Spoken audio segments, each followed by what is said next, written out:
Hello everyone, it's me Uncle John. Today I am going to read S5 5072, Junie B First Grader, One Man Band, Chapter 1 through Chapter 4. Kicking the Cow, Chapter 1, Kicking the Cow. Monday, the first grade general tournament, a kickball. Kickball tournament, the whole entire first grade is going to have a kickball. My teacher told us that news last week and I can't even stop thinking about it. We're going to come and everything. I've been practicing my kicking every day after school. I can kick high and low, and fast and slow, and to and fro, and pro and con. When I grow up, I'll have my own kicking show on TV, probably. I smiled at that nice thought. Then I peeked out over the side of my desk and I tried to wiggle my piggy toe. It all still felt sore. That's because yesterday a little trouble happened when I was practicing in my backyard and it's cold. I accidentally kicked my ball over the fence and I didn't want to go get it, so I had to find something else to kick. And then I spied my mother's brand new watering can. It was one with a funny cow painted on it, and it was sitting right out in the middle of the yard. I laughed out loud at that perfect target. I bet I can kick that silly cow right over the moon, I said. Then I rubbed my hands together, very excited. And I kicked and I backed all the way up to the fence. Then, boom, I took off running and zoom, and faster than faster. Kaboom! I kicked the can as hard as I could, and owie, owie, the dumb bunny can was filled full of water. Nobody even told me about that problem. I fell down in the grass, very painful. I rolled around and around and hollered real loud. My toe, my toe, my toe. My toe, my toe, my toe. Mother hurried to the back door. Junie B, my goodness, what's wrong? She called. My toe is wrong. My toe is wrong. 911, 911, I yelled. Mother hurried outside and took off my shoe and sock. She looked at my toe. Oh, I yelled again. Mother hugged me. What in the world did you do to hurt it so badly? She asked. Did you trip over a rock or something? I did a gulp. So maybe I shouldn't mention that I kicked the can, probably. Mother waited for me to answer, then very slow her eyes glanced over to her cow. He had a giant dent in his head. Oh, his nose didn't look normal. Genevieve, she said very suspicious. What's the story here? I looked back at her, real impressed. That woman is as sharp as a tack. I tell you, finally I did a sigh, and I told her the story here. Yeah, only this wasn't even my fault, Mother. It really wasn't. On account of it, at first I was practicing my kicking.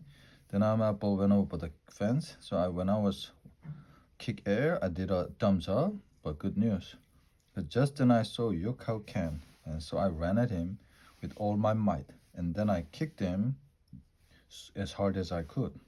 Only too bad for me, because that stupid thing was filled with water.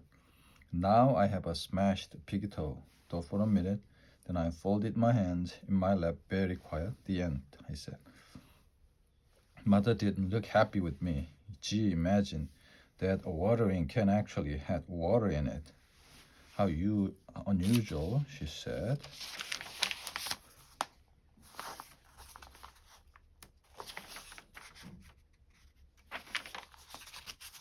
That's called sarcastic, I believe.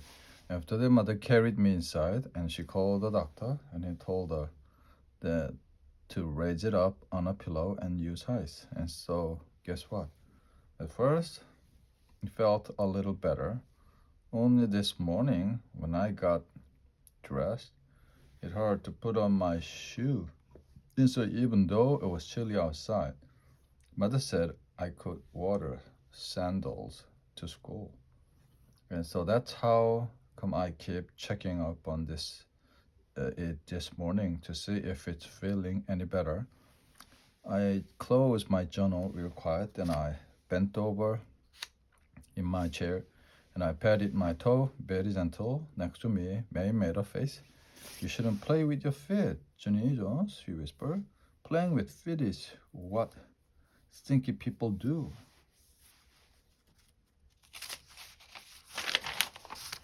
I stuck out my tongue at that girl. I still get a kick out of that behavior. After that, I sat back up again. I stacked my first grade dictionary on top of my journal. Then I laid my head on my desk and I daydreamed about the kickball tournament some more. In my dream, I was the only person in room one who could kick the ball. That's because all of the other children in room one had broken legs. On account of accidents happened sometime. So I played in the tournament all by myself. And I won the whole darn things without any help. I was the star of room one. All of my friends shouted and cheered. Then they hugged me very happy. They threw confetti on my head. Only not me. May threw a small potato. That was uncalled for, I believe. Chapter 2, More Piggy Problem. I stayed in my daydream a real long time. Also, I think I snored a little bit. Then all of a sudden, smack. Mr. Scary clapped his loud hands together. The noise scared the daylights out of me. I tell you, I jumped straight up in my seat. My arms, they flinged out very crazy. Then my hand knocked into my dictionary. And oh no, that heavy book went over the edge of my desk and it landed on my sore toe. It landed on my sore toe. Ow! I shouted real loud. Ow, ow, ow, ow! I reached for my foot and I started to cry. Mr. Scary came running back to me. Then he quick sent Herbert to the school nurse to get some ice. Hooray for Herbert, because he brought that woman back with him. Her name is Mrs. Weller. I know her from previous accident. Mrs. Weller gave me some tissues. She put an ice pack on my piggy toe. It felt heavy and soggy on that sore guy. I pulled my foot away, but she put it right back again. Please, Junie B, if you just keep this ice on your toe, it'll start to feel better, I promise. I shook my head real fast. No, it won't, Mrs. Weller. I know it won't, 'cause mother already put ice on the some toes. Yes, same toe yesterday. But today it still hurt, and that's how come I had to wear sandals to school. Oh dear. You mean this poor toe was already injured before you came to school today? I did a snip. Yes, he was injured a real lot, Mrs. Weller. On account of yesterday, I kicked a cow, and the thing was as solid as a rock, I tell you. Mrs. Weller's face went funny. You kicked a cow? Yes. And the cow was full of water, and a cow full of water doesn't even budge.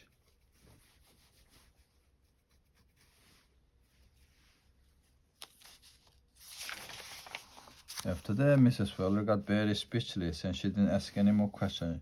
She just kept holding the ice pack on my foot. Also, she mumbled to herself. Roman stretched their necks to see my foot. Then Shirley stood up and she said that she knows just how I felt. Because one time she accidentally kicked a brick, and that didn't feel good either. And then Roger said he hurt his toe before too. He accidentally kicked the refrigerator repair truck. Plus, a boy named Sheldon said that last summer he accidentally kicked the giant toe tree stump on account of his cousin told him was made out of rubber.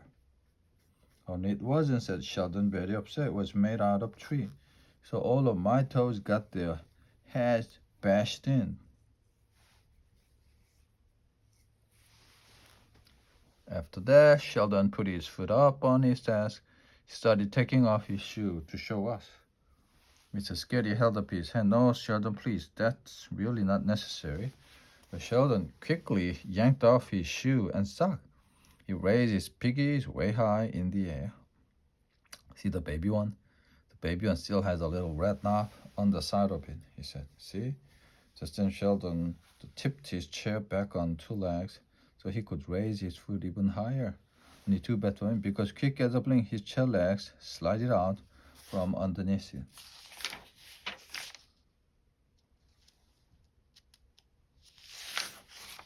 And boom, he went crashing into the aisle.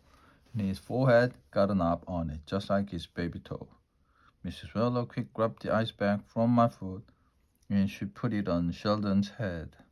She said She said he needed to come to the office with her right away. Only wait till you hear that. Sheldon didn't even cry. He left the ice bag on his head and he put his shoe and sock back on very calm and he walked to the door with Mrs. Wheeler. All of us clapped and clapped for that brave boy. Sheldon smiled when he heard that. Then he turned around and he did a bow and the ice bag fell off his head. Chapter 3, more bad news. Mother came to get me from school that day. She said she would drop me and Sheldon home so we wouldn't have to take the bus. I walked to the parking lot, very limping. Sheldon was still wearing the ice bag, top of his head. My, it must have been quite a day in room 1, said Mother. Sheldon did a sigh. I have had better, he said. After the both of us got in the back seat and we buckled our seat belts. Sheldon quick put his window down. Mother turned around. Gee, I don't know, Sheldon. That's going to be a lot of wind on you, don't you think? I like wind. Wind makes me cheeks flap. Mother stared at him a second. Okie dokie, she said kind of quiet. Then she turned back around. She started the car and we drove out of the parking lot. Sheldon leaned his head close to the window and he tilted his head into the rush air. He opened his mouth so the wind flapped his cheeks. Both of us started to laugh. Only just then a little bit of trouble happened because Mother went around the corner kind of wheezy and Sheldon had got tilted even further and whoosh, ice bag blew right out the window. Sheldon sat very still after that. He closed the window and he drummed his fingers on the seat. Today isn't really going that good for me, he said. I nodded, then I patted his arm. I understood the boy perfectly well. The night I tossed and turned in my bed. My toe did not like things touching it, that's why. Not even the shit. Only head is the worstest part of all. The next morning, when I took off my cover, my whole entire toenail was black. I did a scream at that terrible sight. Mother and Daddy came running. What on earth is the matter? My toe is the matter. My toe is the matter. I hollered back. Look. I held up my foot for Mother to see. Oh my, the doctor said this might happen. Your toenail has a bad bruise on it. I wrinkled my eyebrows at her. A bruise? That's all it is? It's just a bruise? Mother nodded. Yes, just a bruise, Junie B. But I'm afraid it's going to be a little painful to wear shoes for a while. Don't worry though, honey. As soon as it grows out, it'll look normal again. He pointed to his bare foot. Look at mine. I've bruised my big toenail many times over the year, but it's always grown out as good as new, see? I looked at it and met her face. Daddy's big toe is not attractive. Dad tears came in my eyes. I touched my foot very gentle. It hurts even worse than yesterday, I said, and so now what am I supposed to do? Because I don't even want to wear sandals to school again. On account of sandals don't protect toes from getting hurt. Mother thought for a moment, then she went to my closet. She got out my old red sneakers, and she cut a hole in the top of one of them with my scissors. She held it up for me to see. Ta-da, she said, real singy. And what do you know, the hole was right where my soggy, so piggy toe would be. Mother helped me put on my red socks. Then she slid a holy sneaker on my foot. Very careful and surprise. It didn't even hurt hardly after breakfast. Mother drove me to school again. Only at first, when I went to my room, I felt kind of shy about my sneaker hole, so I snuck to my seat and showed it to my friend Herb in private. Guess what? Herb's whole face lighted up. A window? You got a window in your shoe? I did a giggle at that idea. Yeah, a piggy-toe window. Just then Sheldon came hurrying into room 1. He had a shiny red band-aid on his forehead. He stood in the front of the room and he pointed to it with his finger. No one touched this. He said real loud. He turned to Mr. Scary. Even though I came back to school today, I am still not totally right up here, he said. Mr. Scary nodded. Oh yes, Sheldon, I'm very aware of that, he said. Sheldon kept on talking. I probably shouldn't play in the kickball tournament on Friday either. Because what if I'm standing at home plate and a ball starts rolling at me and then it hits a rock and it bounces up and smacks me in the band-aid and I get a bump on top of my bump. He did a little shiver. Double bumps wouldn't be good, he said. Mr. Scary looked at him. No, Sheldon. Double bumps wouldn't be good, but don't worry. Between now and then, I'm sure we can come up with something else you can do in the tournament. Mr. Scary glanced over at me, and don't you worry either, Junie B. We'll think of something else you can do too, okay? I raised my eyebrows at that guy. Yeah, but I don't want to do something else, Mr. Scary. I want to play in the kickball game. I've been practicing really hard. Yes, I'm sure you have, Junie B. But your toe is already sore, and I doubt if you will feel like kicking a ball with it by Friday. I sat there a minute because I never even thought of that problem before. All of a sudden, my shoulders felt very slumping. I put my head on my desk and I hid under my sweater. Now, I would never be the start of the kickball tournament, and that had been the happiest day. And that had been the happiest daydream of my life. Chapter 4, Choices, Tuesday. Dear first grade journal, recess was not fun today.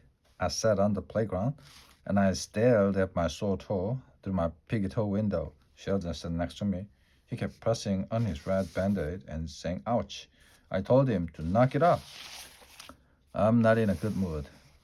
After I got done writing, I heard talking in the front of the room. I looked up. Lucy was standing at Mr. Scary's desk. Camille and Chanel were standing there too. All of them were blabbering at the exact same time. Mr. Scary covered his ears. Finally, he said, whoa, whoa, whoa, at them, and he pointed for them to sit back down. Mr. Scary stood up, and he walked to the front of the room. Boys and girls, it has come to my attention that not everyone in room wants to play in the kickball tournament, he said. His eyes glanced over to Camille and Chanel. It seems that two of our classmates would rather be cheerleaders, and another one would like to be homecoming queen, he said. Lucille sprang right up. No, princess, she called out. I want to be the homecoming princess, Mr. Scary, not queen. Princesses are way cuter than queens, plus princesses aren't old. She looked at the children and fluffed herself. Wait till you see me, everyone.